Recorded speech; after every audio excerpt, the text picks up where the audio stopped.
জমকালো আয়োজনে নতুন বছরকে বরণ করছে বিশ্ব, বাঁধ ভাঙা উল্লাস। 31st নাইটে হোটেল ওয়েস্টিন থেকে বিদেশি মদ ও বিয়ার জব্দ, ঢাকার ৮ জায়গায় অভিযান। এবং রাজশাহী বাস টার্মিনাল ব্যবহার হচ্ছে গ্যারেজ হিসেবে, যত্রতত্র তোলা হচ্ছে যাত্রী।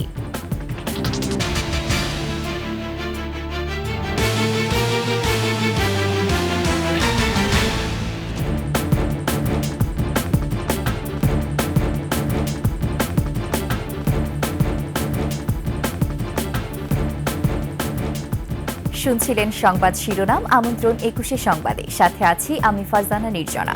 দর্শক, ২১শে টেলিভিশনের সংবাদ একসাথে সরাসরি দেখতে পাবেন আমাদের ফেসবুক পেজ www.facebook.com/2124 অনলাইনে। এছাড়া সাবস্ক্রাইব করতে পারেন www.youtube.com/@21etv চ্যানেলে। ২০২৫ সালের যাত্রা শুরু বিশ্বে। ঘড়ির কাঁটা ১২টা পার হতেই রঙিন আলোকচ্ছটায় ঝলমলে হয়ে ওঠে বিভিন্ন দেশের রাতের আকাশ। উল্লাসে মাতে কোটি কোটি মানুষ। প্রশান্ত মহাসাগরীয় অঞ্চলের দেশ কিরিবাতি থেকে শুরু, এরপর একে একে নিউজিল্যান্ড, অস্ট্রেলিয়া সহ বিশ্বের নানা প্রান্তের মানুষের উৎসব আয়োজনে বরণ করে নেয় নতুন বছরকে। বিস্তারিত দুলি মল্লিকের ডেস্ক রিপোর্টে। ২০২৫ সালে প্রবেশ করল পৃথিবী। প্রশান্ত মহাসাগরীয় অঞ্চলের দেশ কিরিবাতি, এরপর নিউজিল্যান্ড ও অস্ট্রেলিয়ার সিডনির পর এশিয়ার দেশগুলোতে শুরু হয় বর্ষবরণের পালা। চীনের বেইজিংয়ের আকাশে ওড়ে ১,০০০-এর বেশি লণ্ঠন। ঐতিহ্যবাহী নাচে গানে নতুন বছরকে বরণ করে নেয় চীনের মানুষ। হংকংয়ের ভিক্টোরিয়া হারবার ও থাইল্যান্ডের ব্যাংককের গ্র্যান্ড প্যালেসের আকাশও রঙিন হয়ে ওঠে বর্ণিল আলোকছটায়। সংযুক্ত আরব আমিরাতের দুবাইয়ের বুর্জ খলিফায় ছিল চোখ ধাঁধানো লেজার শো। রাস আল খাইমা শহরের আকাশে প্রথমে ড্রোন শো, এরপর প্রায় ৮ মিনিট ধরে চলে আতশবাজি উৎসব। আর যুক্তরাজ্যের লন্ডনে বিগ ব্যাং ঘড়ির ঘণ্টাধ্বনি জানান দেয় নতুন বছরের আগমন বার্তা।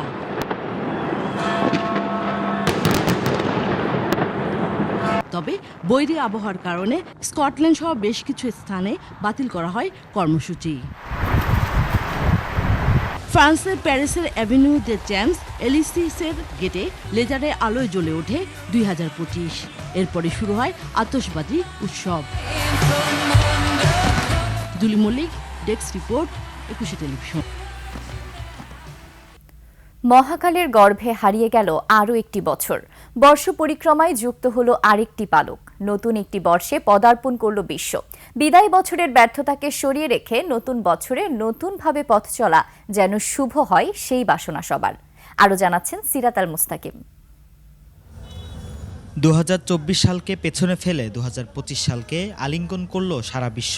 বদলে গেল ক্যালেন্ডারের পাতা। প্রকৃতির আপন নিয়মেই মহাকালের গর্ভে বিলীন হয়ে গেল আরেকটি বছর। নতুন বছরে ধ্বংসাত্মক রাজনীতি যেন মাথা চাড়া না দিতে পারে, সেই প্রত্যাশা সাধারণ মানুষের। জীবনের নিরাপত্তা, সহনীয় দ্রব্যমূল্য এবং রাজনৈতিক স্থিতিশীলতা যেন বজায় থাকে, সেই আশা করছেন সকলে। আমাদের দেশে তো অনেক বড় একটা পরিবর্তন এসেছে। আমি চাই যেই সমস্যাগুলো এখনো চলছে সেগুলো থেমে যাক, সেগুলোর একটা অনেক হিউজ একটা চেঞ্জ আসুক, দেশ আরো সুন্দরভাবে আগায় যাক, এটাই প্রত্যাশা। নতুন সরকারের কাছে সাধারণ মানুষের প্রত্যাশা, দুর্নীতিমুক্ত, জঙ্গি, সন্ত্রাসবাদ থেকে নিরাপদ থাকবে সমাজ, বিনাশ হবে অগণতান্ত্রিক অপশক্তি। দেশের জন্য আসলে আমরা তো একটা নিউ চেঞ্জের মধ্যে দিয়ে যাচ্ছি আর কি। তো আমরা আশা করব যে চেঞ্জটা পজিটিভ হবে এবং অবশ্যই আমরা যেই ড্রিমগুলো নিয়ে আসলে এই গণ অভ্যুত্থান বা যেটাই হলো, তো এই ড্রিমগুলো যাতে আমরা অ্যাচিভ করতে পারি, কোনো স্পেসিফিক পলিটিক্যাল পার্টির ফেভারে যাতে না যায়, সেটা দেশের ফেভার আর দেশের কান্ট্রি পিপলের ফরে যাতে যায় আর কি। 31st নাইট উপলক্ষে ঢাকা মহানগর এলাকায় যে কোনো ধরনের আতশবাজি, পটকা ফোটানো ও ফানুস ওড়ানো নিষিদ্ধ করেছিল ঢাকা মহানগর পুলিশ। নিষেধাজ্ঞা থাকা সত্ত্বেও বিভিন্ন জায়গায় আতশবাজি, পটকা ফোটাতে ও ফানুস ওড়াতে দেখা গেছে। তবে অন্যবারের তুলনায় কম হওয়ায় খুশি সাধারণ মানুষ। আগের বারের মতো এখানে পটকা ফানুস এগুলো কম দেখা যাচ্ছে, যেটা কিনা ভালো, কারণ পরিবেশের জন্য এগুলো ক্ষতিকর, অনেক প্রাণী মারা যায়। এবার এগুলো দেখে ভালো লাগছে যে পরিবেশ দূষণ কম হচ্ছে। এটা দেখতে পাচ্ছি আতশবাজি, তারপর হচ্ছে শব্দ দূষণ আগের বারের চেয়ে অনেকই কম, এটা ভালো লাগছে। তবে চাই এটা একদমই না হোক। নতুন বছরের নতুন উদ্যমে সমস্ত পিছুটান ছেড়ে এগিয়ে যাবে বাংলাদেশ, সেই প্রত্যাশাই সাধারণ মানুষের। উদযাপন করার জন্য আপনাকে আতশবাজি করতে হবে না বা ফানুস করতে হবে না, উদযাপন হচ্ছে নিজের ভিতর থেকে আসে। সিরাত আল মুস্তাকিম, 21 টেলিভিশন, ঢাকা। হোটেল ওয়েস্টিন থেকে 136 বোতল বিদেশি মদ এবং 326 ক্যান বিয়ার উদ্ধার করেছে মাদকদ্রব্য নিয়ন্ত্রণ অধিদপ্তর। এছাড়াও ঢাকায় মোট 8টি টিমে বিভক্ত হয়ে অভিযান পরিচালনা করা হয়। 31st নাইটকে কেন্দ্র করে ঢাকার সকল বার বন্ধ রাখার নির্দেশ দেওয়া হয়েছিল। সেই নির্দেশ অমান্য করে বাড়তি মুনাফা অর্জনের জন্য হোটেল কর্তৃপক্ষ এই কাজ করেছে বলে জানান ঢাকা মেট্রো উত্তরের মাদকদ্রব্য অধিদপ্তরের উপপরিচালক শামীম আহমেদ।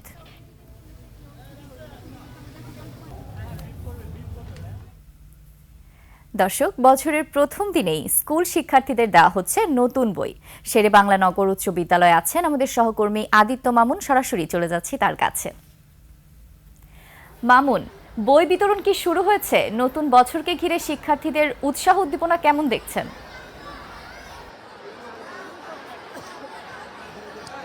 ধন্যবাদ নির্জনা আপনাকে। ইতিমধ্যেই শিক্ষার্থীরা আনন্দ উল্লাস তো করছেই। নতুন বছরের প্রথম দিন আজকে।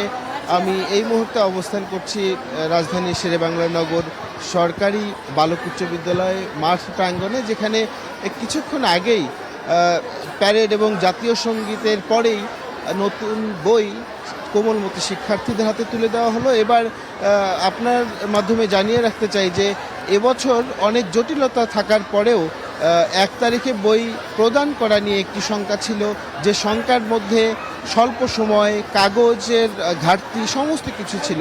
তারপরেও জাতীয় শিক্ষাক্রম ও পাঠ্যপুস্তক বোর্ড প্রায় 41 কোটি বই, প্রথম শ্রেণী থেকে শুরু করে 10ম শ্রেণী পর্যন্ত যেই পাঠ্যক্রম আছে সেখানে 41 কোটি বই তারা ছাপিয়েছে, যার মধ্যে আজকে জানুয়ারির 1 তারিখে প্রথম থেকে 3য় শ্রেণী পর্যন্ত বইগুলি প্রদান করা হচ্ছে।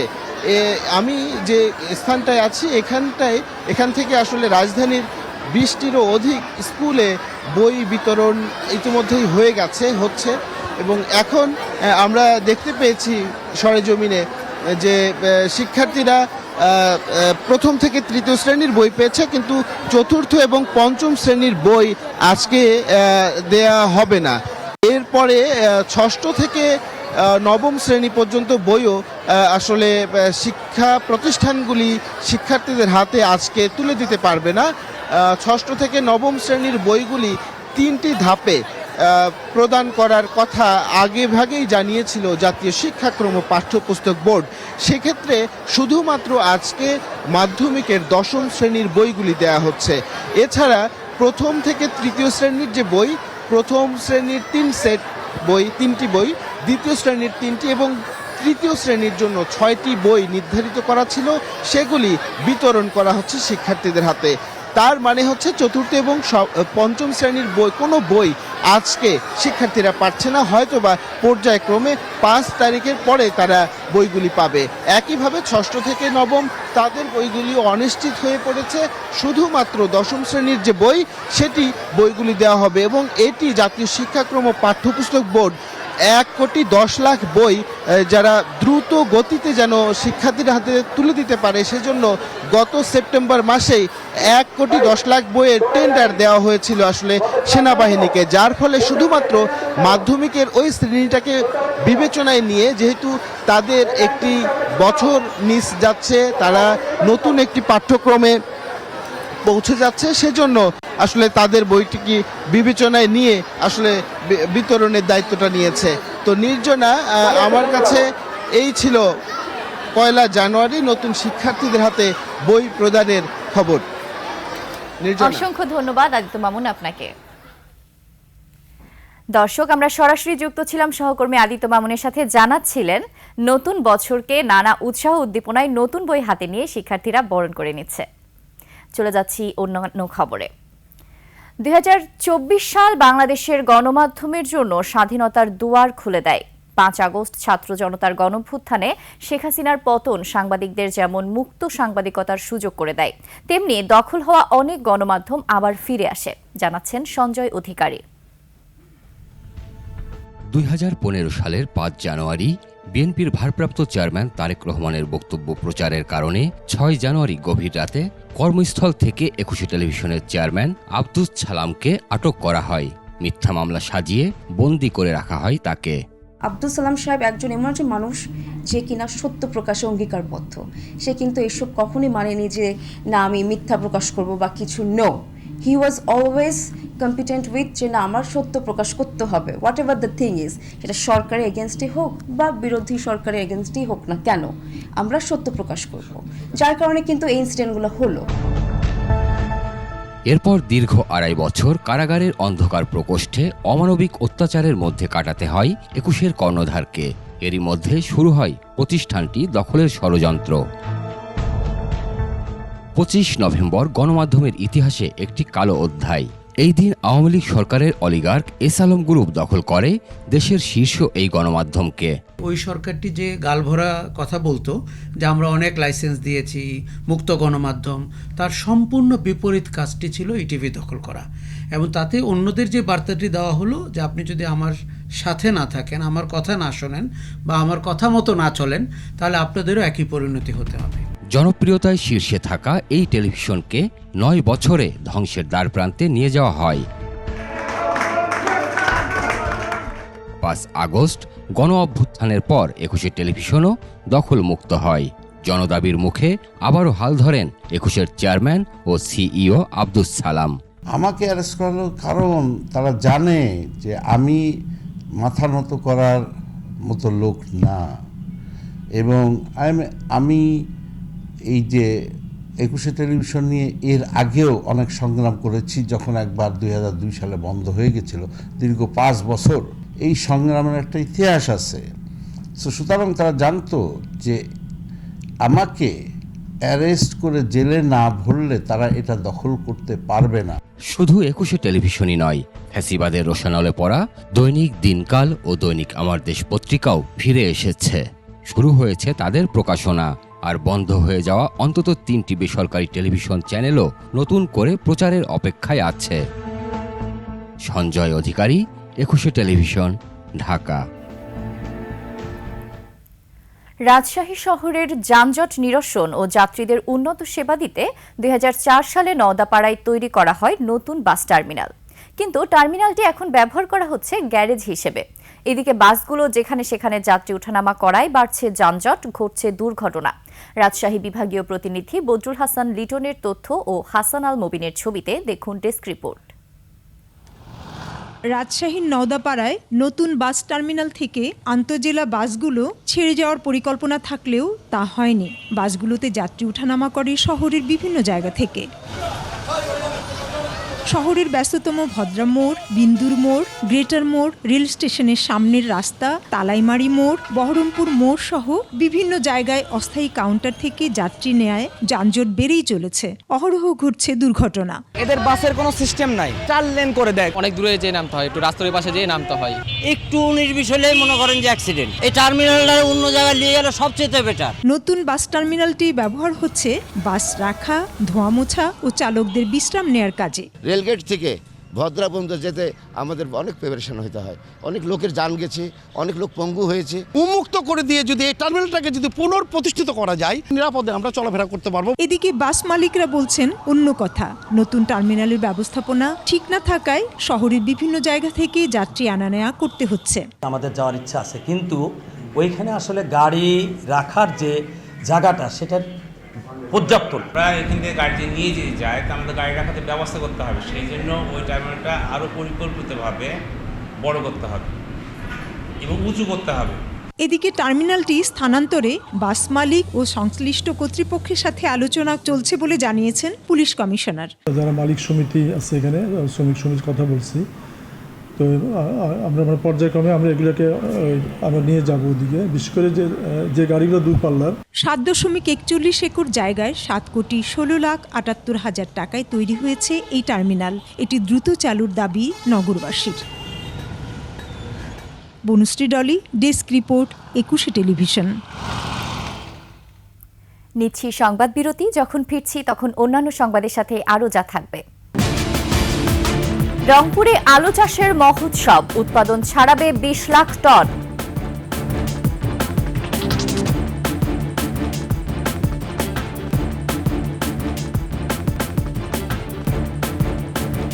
আবারও আমন্ত্রণ 21 সংবাদে। চোখ ফেরাচ্ছি ঢাকার বাইরে। নতুন বছরের প্রত্যাশা নিয়ে ময়মনসিংহ থেকে যুক্ত হচ্ছেন আমাদের বিভাগীয় প্রতিনিধি আতাউর রহমান জুয়েল। জুয়েল, আশা করি শুনতে পাচ্ছেন আমাদেরকে। কেমন গেল পুরানো বছর এবং নতুন বছরের কি প্রত্যাশা, এটা আমাদের দর্শকদের জানাবেন। ধন্যবাদ আপনাকে।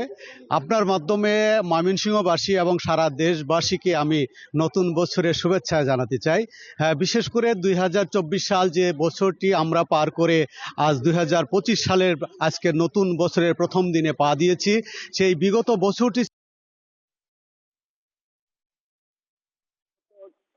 আওয়ামী লীগ সরকার যে দেশ যেভাবে পরিচালনা করছিলেন, মানুষের যে গণতন্ত্র যেভাবে হরণ করেছিলেন, এই কারণে ছাত্র জনতার বিশাল একটা আন্দোলনের মাধ্যমে এবং সংগ্রামের মাধ্যমে, রক্তপাতের মাধ্যমে, গণ অভ্যুত্থানের মাধ্যমে আওয়ামী লীগ সরকারের পতন ঘটেছে এবং আওয়ামী লীগ সরকারের যে প্রধান শেখ হাসিনা দেশ ছেড়ে পালিয়ে যেতে বাধ্য হয়েছে।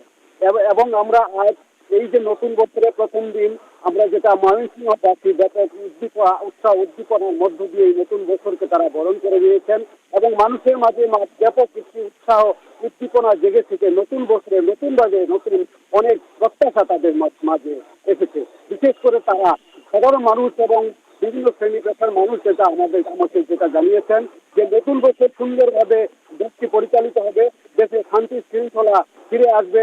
তাদের মানুষের প্রত্যাশা নিত্য পণ্যের দাম যেটা বাজার যেটা সেটা সহনীয় পর্যায়ে থাকবে, মানুষ যেন সুন্দরভাবে তাদের জীবনযাপন করতে পারে। আমরা যে জায়গায় অবস্থান করছি এটি ময়মনসিংহ নগরীর বিদ্যাময় সরকারি বালিকা উচ্চ বিদ্যালয়। আপনি নিশ্চয়ই লক্ষ্য করছেন পেছনে অনেক অভিভাবক এসেছেন যে নতুন বছরে তার সন্তানরা বই পাবে এবং নতুন বইয়ের সুন্দর করতে পারবে। আমি একজন অভিভাবকের কাছে জানতে চাবো নতুন কি প্রত্যাশা আছে, যদি একটু জানতে চাই। ধন্যবাদ জুয়েল আপনাকে। দর্শক, আমরা ময়মনসিংহে আমাদের সহকর্মী জুয়েলের সাথে যুক্ত ছিলাম। জানাচ্ছিলেন যে মানুষ উৎসাহ উদ্দীপনার সাথে নতুন বছরকে বরণ করে নিয়েছে এবং সবার প্রত্যাশা খুব ভালো কাটবে 2025 সাল। এবার আভিভা ফিন্যান্স লিমিটেড বাণিজ্য সংবাদ।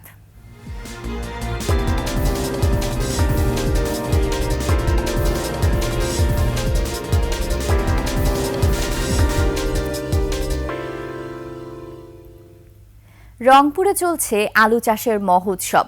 লক্ষ্যমাত্রার চেয়ে এবার চাষ হচ্ছে বেশি জমিতে। কৃষি বিভাগ বলছে এবার আলুর উৎপাদন ছাড়াবে 20 লাখ টন।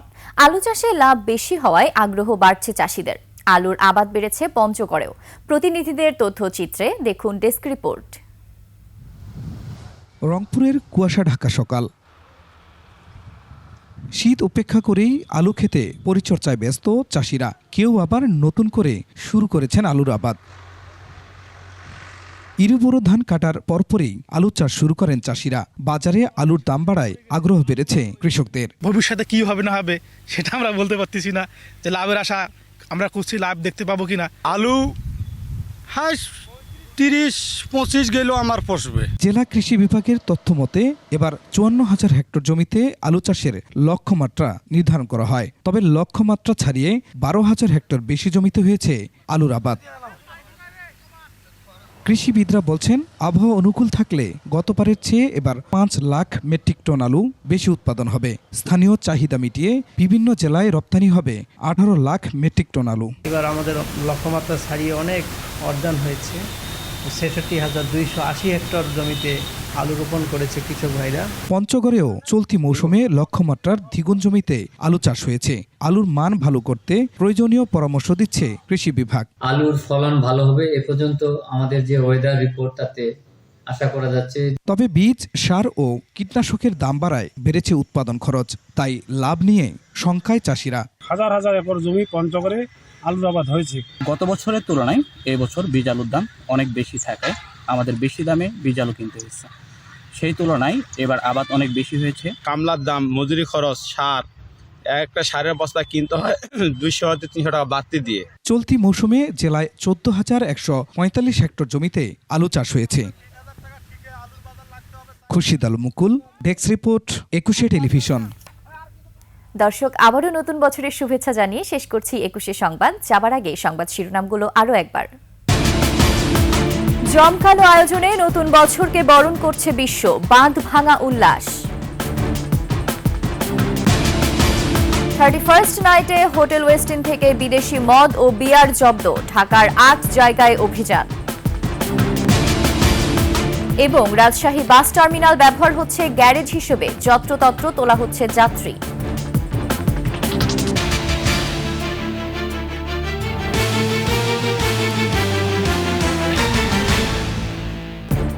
সর্বশেষ সংবাদ জানতে ডায়াল করুন 2021 নাম্বারে আর ভিজিট করুন 21-tv.com ওয়েবসাইটে। ফেসবুকে ভিজিট করতে পারেন www.facebook.com/2124 অনলাইনে। এছাড়া সাবস্ক্রাইব করতে পারেন www.youtube.com/@21etv চ্যানেলে। এতক্ষণ সঙ্গে থাকার জন্য ধন্যবাদ। পরবর্তী সংবাদ বেলা 11টায় দেখার আমন্ত্রণ রইল। 21-এর সাথেই থাকুন।